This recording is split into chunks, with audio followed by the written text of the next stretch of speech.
Tu vois ça? I died in an accident, cause this must be heaven.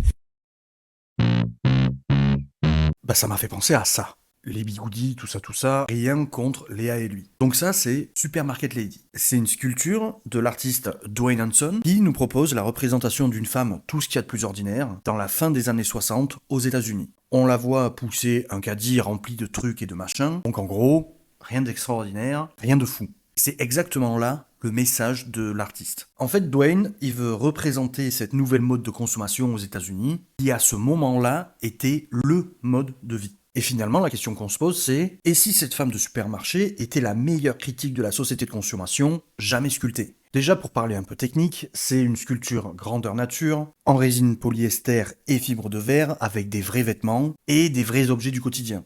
Donc rien n'a été inventé, tout est vrai. Mais ce qui rend vraiment cette œuvre intéressante, c'est pas justement le réalisme technique, c'est le regard qu'elle pose sur nous-mêmes. Parce que Hanson, il fait partie du mouvement de l'hyperréalisme, mouvement des années 60-70. Et ce mouvement, il cherche ni à embellir le réel, ni à le caricaturer. Il le montre tel quel, donc banal, grotesque et des fois poignant. Et Supermarket Lady, finalement, c'est la meilleure mise en scène pour parler de la surabondance, de nos priorités un peu douteuses et de nos croyances, surtout celle du American Dream. Là-dedans, le caddie joue un rôle ultra important. Il déborde de trucs emballés, transformés, standardisés, et avec ça, Hanson ne montre pas quelqu'un qui choisit, mais plutôt quelqu'un qui accumule, parce qu'il peut le faire. Il n'y a pas de caricature, il n'y a pas de jugement. La critique n'est pas dirigée contre elle, mais plus contre ce qu'elle incarne malgré elle. Elle incarne un mode de vie, une économie et un genre de normalisation de nos habitudes. Et c'est ça qui dérange un petit peu. Parce que finalement, Supermarket Lady, c'est les backstage du American Dream. Aujourd'hui, ça pourrait se traduire comme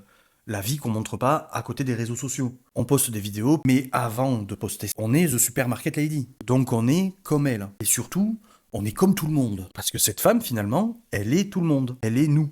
Et aujourd'hui, le caddie, ce serait nos caddies Amazon, ou la consommation du chocolat de Dubaï, ou notre énième commande Uber Eats de la semaine. C'est ça qu'elle représente. Supermarket Lady, c'est nous. Pardon Léa, j'ai trouvé que ça pour en parler. Je suis désolé. Rien contre toi.